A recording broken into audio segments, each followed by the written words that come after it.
What's up, guys? My name is Jerry, and today's video is going to be on the New Orleans Pelicans, and we're going to be talking about how things are starting to come together for this team, and we're going to jump right into the video.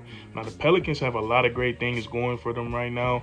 Zion Williamson has rejoined the team. Seems like his rehab is going really well. We see him participating in on-court activities, and we've all seen that crazy between-the-legs dunk that he did that went viral on social media. And then they have Brandon Ingram, who just returned to action after missing some games with a hamstring injury, and it doesn't seem like he missed a beat as he looked really well against the Los Angeles Lakers. And then trading for CJ McCollum has really paid off for the New Orleans Pelicans. Since the NBA trade deadline, McCollum has been playing some of the best basketball of his career. He's looking really good in that Pelicans uniform. And then Jonas Valanciunas, he's probably having the best season so far of his NBA career. And then not only that, but the Pelicans also have three rookies that's playing some pretty solid basketball for them right now.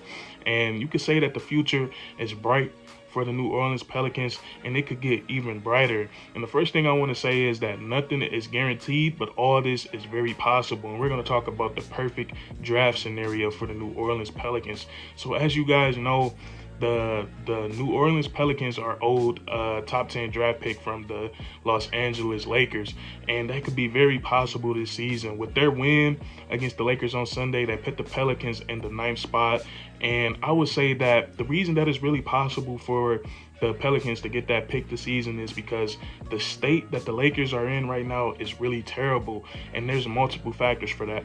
Number one, they're already a bad team. They already have a pretty bad record, and now they're getting nicked with injuries. LeBron James tweaked his ankle against the Pelicans on Sunday night, and then Anthony Davis, we haven't seen him play basketball in a really long time, and those are their two best players. So you factor that in with them already being a bad team, and then also the Lakers have the hardest remaining schedule in the NBA. So it's very possible that the Lakers might not even win another game this season because the teams that they're playing coming up are some really good basketball teams. And then also they have to worry about the San Antonio Spurs creeping up on them as well. They've been winning ball games recently, and they're only like a game back behind the Lakers. So we could see the Lakers dropped all the way off into the standings, and that would boost the chances of the Lakers getting a top 10 pick.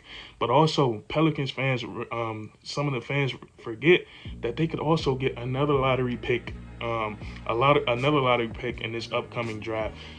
Now this one will have to come off sheer luck. The Pelicans will have to hit the draft lottery hard. If they get a top 4 pick, they get to keep their protected. They get to keep their pick that's supposed to go to the Portland Trail Blazers from that CJ McCollum trade. But if that pick falls outside of the top 4, it'll go to the Portland Trail Blazers. But back to the perfect scenario, could you imagine if the New Orleans Pelicans was able to get two lottery draft picks this upcoming draft, adding that to the guys that they already have? And I feel like if they were able to land these two picks, it will open up so many possibilities. It would open up so many possibilities for the Pelicans. They could draft 2 guys in the draft, and I feel like there's some pretty decent talent in this upcoming draft. They could draft 2 guys to bring in off the bench. Maybe they draft somebody who's good enough to come into that starting lineup, but either way it go, they could be bringing in 2 solid players that can come in and immediately have production for the Pelicans. Or they can keep one pick and draft. They could keep one pick and trade the other one and bring in an established veteran in this league that can play some solid, productive minutes off the bench. So I feel like if that was to happen for the New Orleans Pelicans, it would be a lot. It will open up a lot of possibilities for this team, and they will be one of the most loaded teams going forward in the NBA. Because if you look at this roster, what they have right now, I feel like the Pelicans have touched on everything. They're en route of bringing in everything that they needed to bring in. I think what they needed the most was the guard play. Like before CJ McCollum came to the team, like the Pelicans lacked in 3-point shooting, pick and roll scoring, isolation scoring, and bringing CJ McCollum to the team, he's helped with all of that. Like McCollum has been really crazy since he's come to the Pelicans. He's averaging 25, 26 points per game, and all his buckets come from what the Pelicans needed. He's great at running the pick and roll. He's great at catch and shoot threes. He can shoot threes off the dribble. He's a great isolation scorer. So he helps the Pelicans in everything that they were insufficient at. And then also you got guys like Brandon Ingram, who took another huge step forward this year. I feel like Brandon Ingram grew off the court more than he grew on the court this season. He stepped up big time with this team, helping these guys win games with their best player being out. And I feel like Brandon Ingram, he became a leader, and he's not a talkative, he's not a loud person, but he leads by example. And we just seen him. And then on the court, he's grown as well, learning how to pass out of double teams, not taking bad shots, and letting the game come to him. And then also we see him giving a more consistent effort on the defensive side of the ball, because Brandon Ingram, his frame is too perfect. His frame is too perfect when it comes to defense for him not to be trying. All you got to do is give a minimum amount of effort on the defensive side of the ball, and he will be causing havoc on that end of the court. And I feel like we've seen him do that this season. And then also you have a lot of help from the role players this year. Jonas Valanciunas, who I feel like is one of the most underrated big men in this league. He's having one of the best seasons of his career. He's literally a guy that can go out there and get you 30 points and 20 plus rebounds, or 30 points and 15 plus rebounds. He can shoot the three, he can shoot the mid-range, and he has a lot of post moves. And he's one of the best offensive and defensive rebounders in the NBA.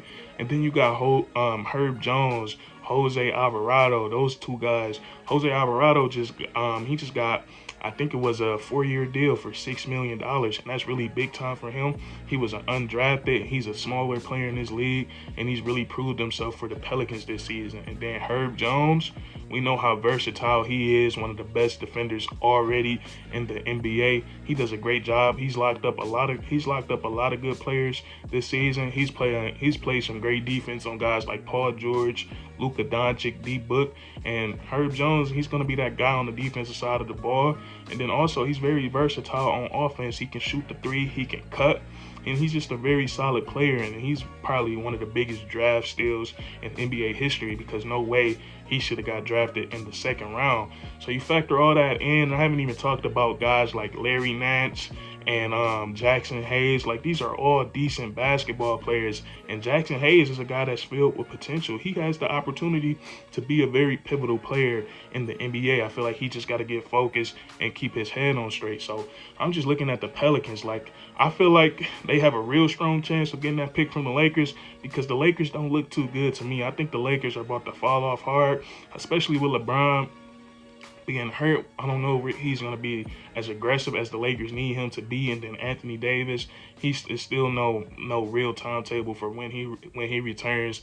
And then what's really going to do it for me is that the Lakers have a really tough schedule. So they are a bad team. They're a bad team that's about to play a lot of good teams for the rest of their schedule.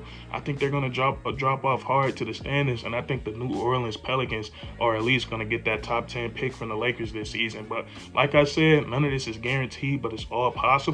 But I'm just looking at the New Orleans Pelicans like, man, this is about to be a really solid team in the next couple of years, especially if they get those draft picks.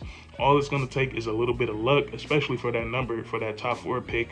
You'll never know with the NBA draft lottery. And it's crazy that the future of three teams hang drastically on some ping pong balls. So we're going to see what's going to happen. It's going to be one of the most intense draft lotteries in NBA history, because there's a lot riding on it. But I think the Lakers are going to give the Pelicans that top 10 pick this season. But that's going to be it for this video. If you enjoyed, leave a like, comment down below if you agree or disagree, and then subscribe for more weekly content. We do this all the time, man. And that's curtains.